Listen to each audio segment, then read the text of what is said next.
Hozirgi zamonaviy futbolimizda musulmon olamidan chiqqan ajoyib futbolchilar juda ham ko'p. Lekin ular orasida shunday ajoyib futbolchi borki, u har bir urgan golini Allohga shukrlar aytish bilan nishonlaydi. U shunday ajoyib insonki, uning uyiga o'g'rilik maqsadida tushgan insonga o'z mablag'dan pul ajratadi va uni to'g'ri yo'lga kirishi uchun yordam beradi. U shunday ajoyib insonki, bir vaqtlar uni tanqidlarga ko'mib tashlagan o'z davlatiga katta pul mablag'larini hadya qiladi. U shunday ajoyib insonki, unga milliarderlar tomonidan hadya qilingan villalarni qabul qilmaydi va ularga shunchaki o'z vataniga yordam berishni tavsiya qiladi. Assalomu alaykum, qadrli futbol muxlislari. E'tiboringiz markazida Futbol vaqti kanali. Bugun men sizlarga musulmon olamidan chiqqan eng yaxshi futbolchilardan biri bo'lgan Muhammad Saloh haqida ma'lumot beraman.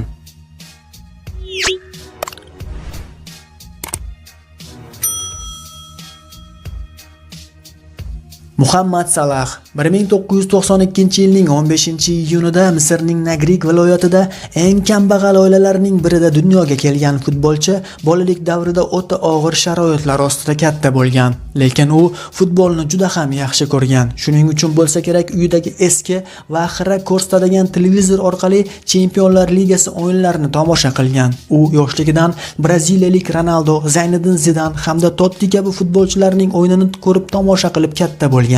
U futbol o'ynashni juda ham yaxshi ko'rgan, ammo unda futbol o'ynash uchun tuzukroq futbol to'pi ham bo'lmagan. Shuning uchun bo'lsa kerak, u tengdoshlari bilan birga eski paypoqlardan koptok yasaydi va ana shu koptok orqali ular futbol o'ynashadi.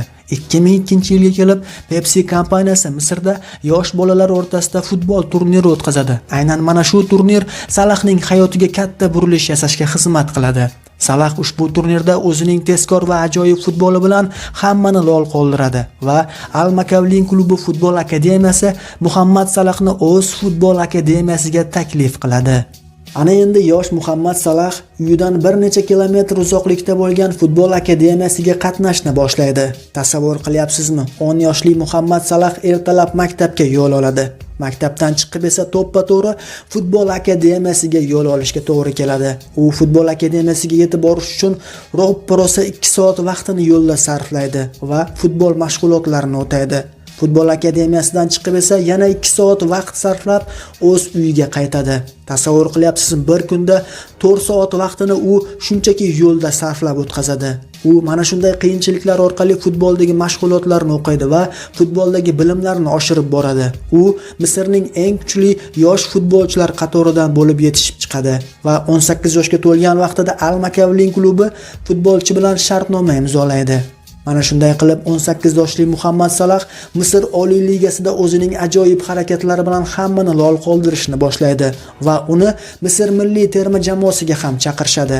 Shunday o'yinlarni ko'rgan Yevropaning skautlari Salohga qiziqib qolishadi va Shveysariyaning Basel klubi 2012-yilda Muhammad Saloh bilan professional futbol shartnomasini imzolaydi va Muhammad Saloh Yevropaga qarab yo'l oladi. Afrika va Yevropa ikki xil dunyo. Shunday ekan, Muhammad Saloh Yevropaga ko'nikib ketishi oson bo'ldimikan? Bu haqda Muhammad Saloh shunday xotirlaydi. Men Basel bilan shartnoma imzolaganimdan juda ham xursand edim. Ammo lekin Yevropada qanday so'zlashish, nima deyish, hattoki mana bu ovqatni menga bering deyishni ham bilmasdim. Lekin bilardimki, men aynan Yevropada o'ynashim kerak va bu mening futbolchilik faoliyatim uchun katta yordam berardi. Shuning uchun ham kichik qiyinchiliklarga e'tibor bermadim va oldinga harakat qildim. Albatta, Muhammad Salohning bu so'zlarida jon bor. U Bazeldagi ilk mavsumidayoq ajoyib o'yin ko'rsatdi va Basel bilan Shveysariyaning chempioni maqomini qo'lga kiritdi. Keyingi mavsumda ham u Basel tarkibida ajoyib harakat qildi va ikkinchi mavsumda ham Basel bilan Shveysariyaning chempioni bo'ldi hamda Shveysariyaning eng iqtidorli futbolchi degan maqomini ham qo'lga kiritdi. Basel bilan Chelsea o'rtasida bo'lib o'tgan uchrashuvda Chelsea jamoasi rahbariyati Roman Abramovich hamda Chelsea jamoasining o'sha davrdagi murabbiyi Jose Mourinyoning shaxsan o'zi Muhammad Salohga qiziqib qoladi. Muhammad Saloh o'zining tezkor va ajoyib o'yini bilan hammani lol qoldirgan edi va Chelsea jamoasi zudlik bilan 2014-yilning o'zidayoq Muhammad Saloh bilan shartnoma imzolaydi va 16 million yevro evaziga Basel klubidan Chelsea klubi Muhammad Salohni sotib oladi.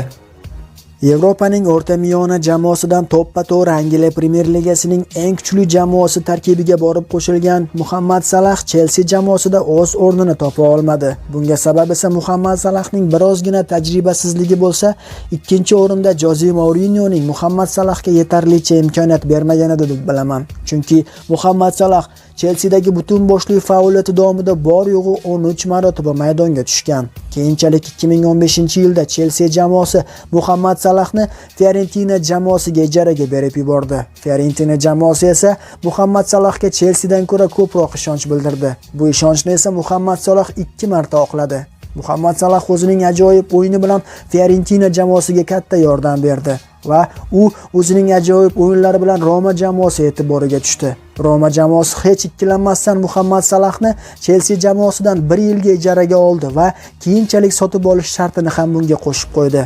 Va Muhammad Salah Romadagi tarkibidagi ajoyib o'yinlarini boshladi. Birinchi mavsumdayoq Roma tarkibida o'zining ajoyib gollari va ajoyib golli paslari bilan Roma jamoasiga katta yordam berdi va Roma jamoasi rahbariyati ishonchini qozondi. Roma jamoasi hech ikkilanmasdan 15 million yevro evaziga Muhammad Salahni Chelsea'dan sotib oldi. Roma jamoasidagi ikkinchi mavsumida Muhammad Salah haqiqiy yulduz bo'lib porladi. U butun dunyoga ana endi Muhammad Salah haqiqiy professional futbolchi bo'lib yetishganini yana bir bor isbotlab qo'ydi. U o'zining ajoyib tezkor o'yini va gollari bilan muxlislar mehrini qozondi. U Roma jamoasiga har tomonlama yordam berdi. Buni ko'rib turgan Angliya Premyer Ligasining eng kuchli jamoalaridan bo'lgan Liverpool jamoasi hech ikkilanmasdan 2017-yilda Roma jamoasiga Muhammad Salah uchun 42 million yevroni taklif qildi va 2017-yilda 42 million yevro evaziga Muhammad Salahni Liverpool jamoasi o'z tarkibiga qo'shib oldi. Umuman olganda Liverpool jamoasidan boshqa Yevropaning eng katta grand klublari ham Muhammad Salahni qo'lga kiritmoqchi bo'lishgan. Ammo lekin shaxsan Muhammad Salahning o'zi aynan Liverpool jamoasini tanlagan. Chunki bir vaqtlar Angliya Premyer Ligasida ishi yurishmagan futbolchi aslida kim ekanligini isbotlab qo'ymoqchi bo'ldi va Angliya Premyer Ligasidagi birinchi mavsumidayoq fantastik darajada o'yin ko'rsatdi. Birgina Premyer Liganing o'zida 32 marotaba gol urdi. Liverpool jamoasi bilan Yevropa Chempionlar Ligasi finaliga qadar yetib bordi. Birgina qadam qolganda u Chempionlar Ligasini g'olibi bo'lishi ham mumkin edi. Ammo lekin finaldagi bir jarohat tufayli finalni erta tark etishga majbur bo'ldi va jamoasiga yordam bera olmadi. U Liverpool jamoasidagi fantastik o'yinlari bilan butun dunyoni lol qoldirdi. U Afrikaning eng kuchli futbolchisi deb tan olindi. Angliya Premyer Ligasining eng kuchli to'purari deb tan olindi va oltin to'pga da'vogarlar ro'yxatidan ham joy oldi. Tasavvur qilyapsizmi? Bir vaqtlar Premyer Ligada ishi yurishmagan futbolchi ana endi Premyer Liganing haqiqiy yulduziga aylandi. Muhammad Salahning Liverpool tarkibidagi ilk va fantastik mavsumiga guvoh bo'lgan Angliyaning nufuzli nashrlari Jose Mourinyoga quyidagicha savol berishgan. Xo'sh, siz qanday qilib bir vaqtlar mana shunday iqtidor sohibini qo'ldan chiqargansiz? Jose Mourinyo esa quyidagicha javob bergan. Men birinchilardan bo'lib Muhammad Salahni qobiliyatli futbolchiligini bilganman va biz uni Bazil jamoasidan sotib olganmiz. Lekin Muhammad Salah Chelsea'dagi raqobatni yenga olmadi va biz uni Roma jamoasiga sotib yuborishga majbur bo'ldik. Ana endi meni eshiting, hurmatli Jose Mourinyo. Siz shunchaki yosh va iqtidorli futbolchiga imkoniyat bermaganingiz sababli hozir mana shunday futbolchi Chelsea jamoasida emas, aynan Liverpool jamoasida zafar qozonmoqda. Liverpool tarkibidagi ikkinchi mavsumni ham Muhammad Salah fantastik darajada o'tkazdi va Liverpool bilan birga Chempionlar Ligasi g'olibi bo'ldi. Hamda Angliya Premyer Ligasida ikkinchi o'rinni qo'lga kiritdi. Yurgen Klopp Muhammad Salahni tezkor va radioaktiv hujumchi deb ataydi. Uning tezkor gollari va ajoyib paslari Liverpoolga katta yordam berayotganini har doim ta'kidlaydi va bu futbolchini yuksak mahorat sohibi va hattoki Messi va Ronaldodan keyingi o'ringa qo'yadi. Umuman olganda Muhammad Salah hozirda Liverpool tarkibida ajoyib o'yin ko'rsatmoqda va Angliya chempioni bo'lish uchun juda ham yaqin turibdi. Hozirgacha vaqt davomida Muhammad Salah Liverpool tarkibida bor-yo'g'i 100 marotaba o'yin o'tkazdi va 70 marotaba gol urishga muvaffaq bo'ldi. Bu esa juda ham ajoyib natija. Muhammad Salah o'zining fantastik o'yinlari va ajoyib gollari bilan Misr terma jamoasini jahon chempionatiga olib chiqdi. Misr terma jamoasi o'z tarixida birinchi marta 28 yil deganda jahon chempionatiga chiqish yo'llanmasini qo'lga kiritdi. Bunga esa Salahning o'rni katta bo'ldi. Aynan hal qiluvchi o'yinda Muhammad Salah 2 ta gol kiritdi. Uning ikkinchi goli esa so'nggi daqiqalarda kiritilgani so'zimizga isbotdir. Ana shu lahzalarda Misr ahli yig'lab yubordi va Salahning haqqiga duo qildi. Shuning uchun ham Muhammad Salahni butun Misr ahli hurmat qiladi va yaxshi ko'radi. Xo'sh, endi O'zbekiston ahli ham kimdir yaxshi ko'rish kerak. Biz ham Muhammad Salahga o'xshagan futbolchilar dunyoga kelishini va bizni jahon chempionatiga olib chiqishini kutib yashaymiz. Muhammad Salah Misr terma jamoasini hozirda ko'tarib yurgan yagona figura hisoblanadi. Shunday qilib Muhammad Salah Misr terma jamoasida ham o'zining ajoyib o'yinlari bilan barchaning qalbidan joy olmoqda. Ana endi Muhammad Salohning shaxsiy hayotiga qisqacha to'xtalib o'tsak, Muhammad Saloh oilali va uni Makka ismli ajoyib qizalog'i bor. Muhammad Saloh haqiqiy musulmon farzandi. Shuning uchun bo'lsa kerak, u aksariyat gollarini Allohga shukrona keltirish bilan nishonlaydi. Muhammad Saloh pul buza olmagan kam sonli futbolchilar qatoridan. Shuning uchun bo'lsa kerak, hozirgacha Liverpoolda ijara asosida yashaydi. Uni shaxsiy uyi yo'q. Muhammad Saloh million dollar pul topsa ham o'ziga uy yoki hashamatli villalar sotib olish o'rniga shunchaki o'z davlatiga yordam beradi. Muhammad Saloh Misr davlatida ko'plab shifoxonalar, ko'plab maktablar va futbol maktablari qurdirgan. Undan tashqari davlatni inqirozdan chiqarish uchun million dollar pullarni o'z davlatiga o'tkazib bergan. Muhammad Saloh haqiqiy oliy janob inson. Bu gapimizga isbotni esa bir misol bilan keltiraman.